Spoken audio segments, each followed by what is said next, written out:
देखो जो डेमोक्रेसी का पहला एस्पेक्ट है ना, उसमें आपको ये 3 टर्म्स दिए गए हैं, accountable, responsive, legitimate. Sorry, I hope आपको ये तीनों टर्म्स दिख रहे होंगे, accountable, responsive and legitimate. Accountable को ना एक वर्ड में समझो, एकदम सिंपल तरीके से, अकाउंटेबल यानी कि आंसरेबल, ठीक है, इसको इस तरीके से समझ सकते हो, ए और ए, ठीक है।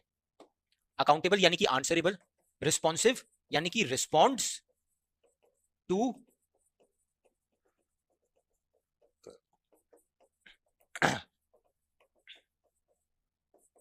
सर इतना बड़ा क्या लिख रहे हो, ये आंसरेबल तो छोटा सा था, समझाने के लिए। रिस्पॉन्सिव यानी कि रिस्पॉन्ड से उसका मतलब होता है, ठीक है।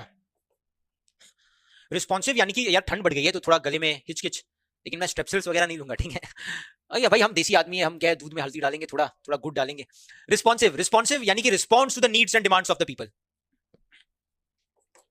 लेजिटिमेट, लेजिटिमेट यानी कि लीगल, ठीक है ना। भाई ऑफिस में कोविड टेस्ट होता है, ठीक है, मतलब बहुत रेगुलर बेसिस पे, तो कुछ भी मत पकाओ दिमाग में। एनीवेज, अकाउंटेबल, रिस्पॉन्सिव और legitimate government. Answerable government, response to the needs and demands of the people. Legitimate यानी कि लीगल, लीगल यानी कि मतलब ऐसा नहीं है कि दादागिरी से चुन करके आ गई है। ओ परवेज मुशर्रफ जी ने पाकिस्तान में क्या किया, थे तो मिलिट्री जनरल, एक दिन पता नहीं मन में क्या आया, पाकिस्तान की संसद में ही सेना लेकर के घुस गए और मिलिट्री ने घेर लिया। अब संसद के पास भी सिक्योरिटी होगी, पर ये तुम्हारे होमगार्ड क्या करेंगे जब आर्मी आ जाएगी सीधा, वो ये हथियार वथियार टैंक वैंक तो वो लोग भी छोड़ के भाग गए, या फिर एक दो लोगों ने गोली चलाई होगी तो गोली खाई होगी, है ना। तो फिर घुसे संसद के अंदर और सीधा ऐसे उठा के प्राइम मिनिस्टर को पकड़ा होगा कॉलर से, बोला होगा भाई आज से हम ही सब है ना, और नहीं तो कोई कुछ बोलेगा तो मिलिट्री की गन है तान देंगे, मतलब। तो कहने का मतलब यह है कि वो अनफेयर गवर्नमेंट है, लोगों ने चुना नहीं मुशर्रफ को, पर मुशर्रफ ने खुद को डिक्लेयर कर दिया कि भाई मैं तो चीफ एग्जीक्यूटिव हूं कंट्री का। तो ये सारी चीजें हुई और उसके बाद वो पैसा लेके से पाकिस्तान से बहुत भाग गया, मतलब वो जो आतंकिस्तान है, बहुत कुछ होता रहता है वहां पे, ठीक है। उसके एग्जाम्पल से समझो कि एक डेमोक्रेटिक गवर्नमेंट के लिए लेजिटिमेट होना बहुत जरूरी है। पहले यहां से स्टार्ट करते हैं, फिर पीछे फिर रिस्पॉन्सिव अकाउंटेबल पढ़ेंगे, ठीक है। पहले लेजिटिमेट पढ़ते हैं, उल्टा स्टार्ट करते हैं। एक डेमोक्रेटिक गवर्नमेंट के लिए लेजिटिमेट होना बहुत जरूरी है कि it has to be legal government. Legitimate मतलब लीगल। कल को कोई नॉवल पढ़ रहे हो या कल को कोई एंट्रेंस एग्जामिनेशन दे रहे हो, उसमें कोई पैसेज है, उसमें लेजिटिमेट, एंट्रेंस एग्जामिनेशन में क्या होता है ना कि एक पैसेज दे देंगे, उस पैसेज में से कोई वर्ड होगा, बोलेंगे फाइंड द सिनोनिम या the antonym of this word. Synonym यानी कि इसके जैसा सिमिलर वर्ड ढूंढो इसी पैसेज में से, या इसके जैसा ऑपोजिट वर्ड, इस वर्ड का ऑपोजिट वर्ड ढूंढो। ऑपोजिट यानी कि एंटोनिम और सिनोनिम यानी कि सिमिलर वर्ड। तो ये लेजिटिमेट मतलब ही नहीं पता, तो इससे मिलता जुलता या इसका उल्टा शब्द क्या खाक ढूंढोगे। लेजिटिमेट यानी कि लीगल, कानूनी, सही, फेयर, लीगल तरीके से।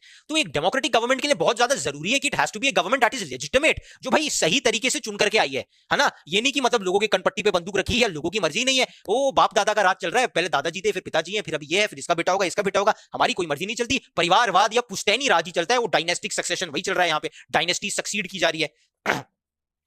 तो ये सारी चीजें हैं। So democratic government has to be a legitimate government, it has to be a people's government, it has to be a government that comes through fair practices, भाई सही तरीके से, फेयर इलेक्शन से, आदर्शवादी, भाई कुछ चीटिंग नहीं करेगा, नहीं चीटिंग करेगा तो मैं नहीं खेलूंगा, सही तरीके से लोग फेयर प्रैक्टिसेस से, इलीगल नहीं लीगल मीन से चुन करके आई हो। रिस्पॉन्सिव गवर्नमेंट दैट रिस्पॉन्ड्स, अब यहां पे भी एल कॉमन है अगर ध्यान से देखोगे तो, है ना।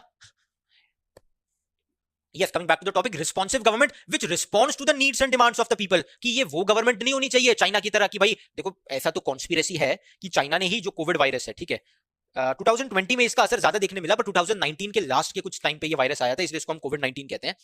तो कहने का मतलब ये है कि ये कॉन्स्पिरेसी ऐसी मानी जाती है कि चाइना ने एक बायोलॉजिकल वॉरफेयर इसकी शुरुआत करने की कोशिश की, क्योंकि चाइना चाहता था कि मेरी इकोनॉमी नंबर 1 हो और यूएस इकोनॉमी के काफी पास, वो एक अकाउंटेबल गवर्नमेंट बन जाती है, ठीक है।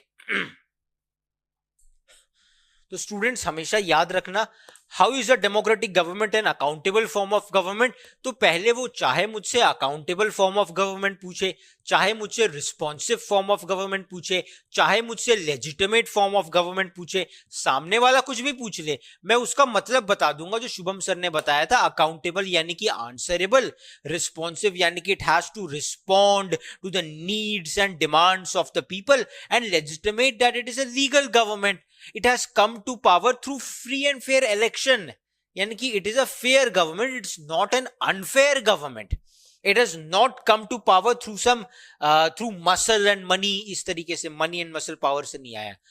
Anyways, coming back to the point, coming back to the topic, come on, how is a democratic government an accountable form of